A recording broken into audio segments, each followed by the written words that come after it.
So, I know you might be wondering why I'm here again. We have started from day one till now, and this is what we call the debt series. We're doing a 30-day challenge for people that are going through depression as a result of owing debt.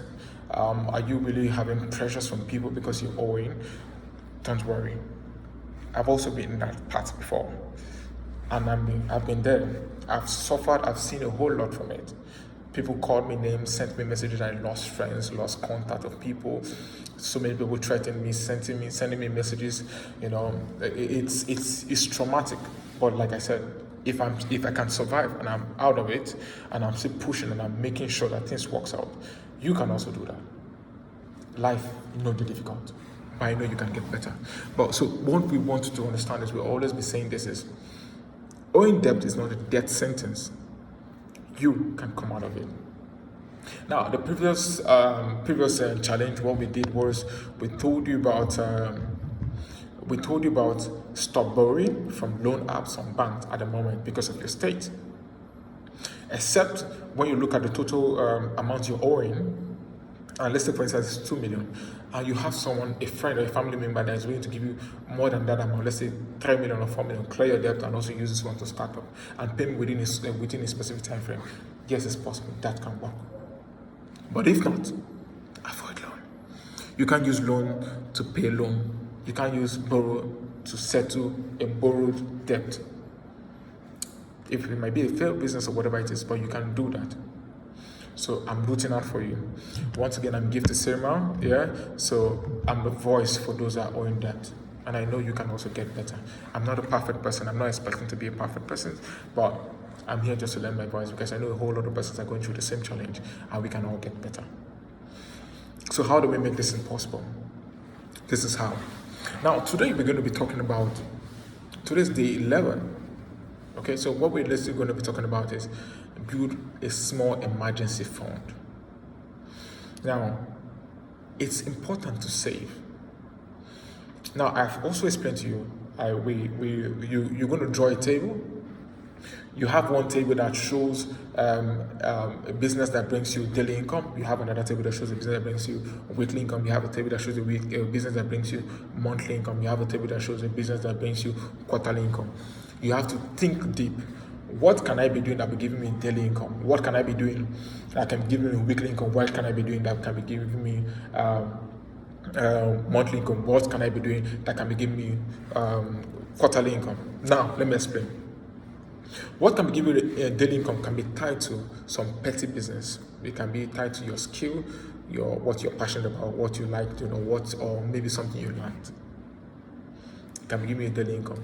Now, what can be giving you weekly income can still be what can be giving you a daily income. It can still be within that, within your skill, your talent, your abilities, your strength, all of that can still be tied to that.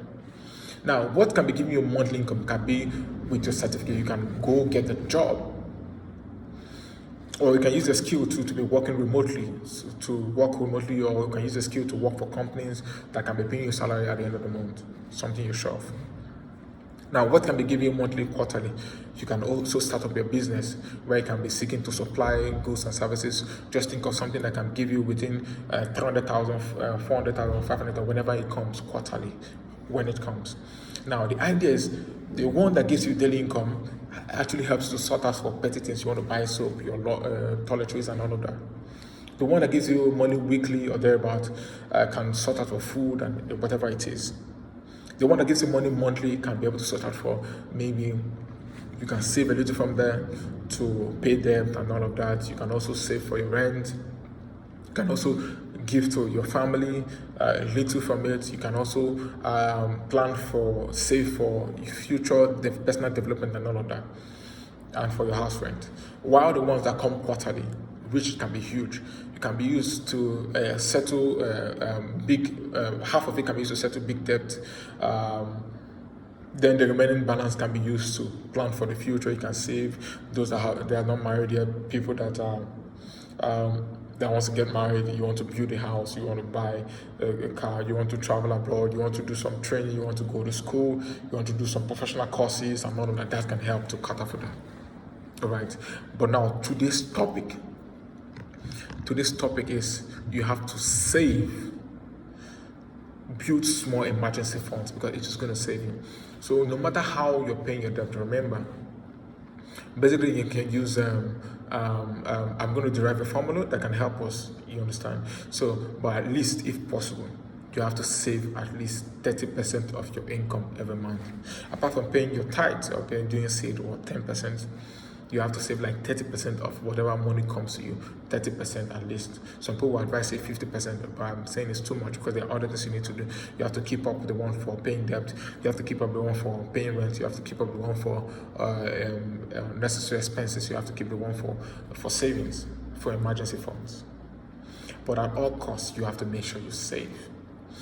For me, what I was doing contribution, monthly contribution. Monthly contribution helped me a lot. So I was doing contribution. To some, you can use to save in all this app, Piggyverse, whatever it is. You can be putting it at the end of every month or whatever it is.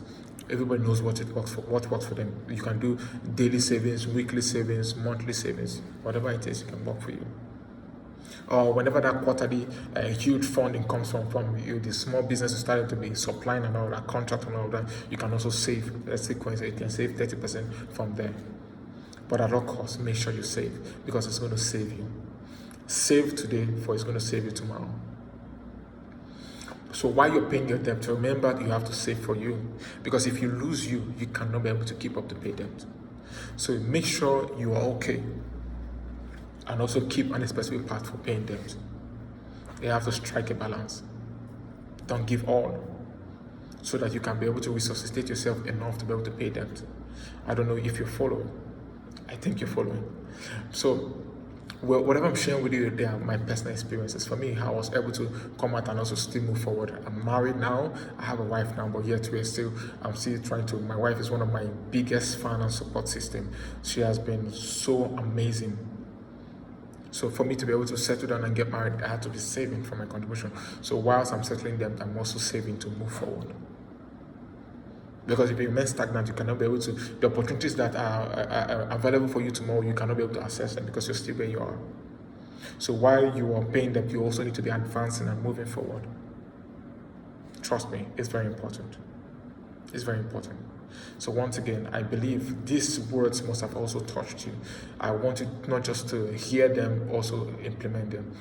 We have some numbers of the screen on the screen. Possibly it's going to be on the page, so you can reach out to us. If you have any challenge, you need someone to talk to, you need to share your vent, your anger, talk about something, you can reach out to us. Send us a WhatsApp message. Also, don't forget, I'm a realtor. I sell lands in Port Harcourt, Asaba and Lagos. All right, I'm also a documentation expert. I have skills. I can be able to help you to do your licensing for your oil and gas documents and all of that. Right, CAC, tax clearance, all of that. I also have a cleaning company. If you need a company for post construction or whatever it is, you can literally reach out, send us a message, send us a DM. I want you to remember that while we're doing this, I'm taking time to do this things because it's for us. It's not just for me alone. I'm also lending my voice for those with that own debt. You can definitely come out of debt. But the first way to come out is be not conformed to this thing. Be not conformed to your situation. Be not conformed to what you're going through. Be not conformed to where you are, but be ye transformed, constantly transformed by the renewing of your mind. Because your mind is the center processing you in between the physical and the spiritual. If your mind is not stable, you cannot access different realms. And the only way good energies can be able to expel from you, positive energies can be able to expel from you, is when your mind is stable. When you have a rethinking mind, your mind is focused, your mind is renewed. Because if you don't think right, you cannot get right. If you don't think right, you cannot get right. If you don't think right, you cannot get right. So I'm sharing these words to you because I want you to know you shouldn't lose hope. You should always keep faith alive. Now who give up, now fuck up. It's a local slang. Now who give up, now fuck up. So you need to remember that you have to keep your hope alive. Because if you die now, there's no future for you. There's no future. So at all costs, stay alive and keep moving and keep settling your debt. We can come out together. And I know you can. I mean you, like the person watching me now, I know you can do better. Share, like, and comment. Let's also lend the voice to also help other persons. You see the way I'm folding my arms? I know it's possible. You can do it. I trust you. Like you, I trust you. Let's hop up to the next challenge, and this will help us. I believe you, and I know you also believe me too. All the best. Bye-bye.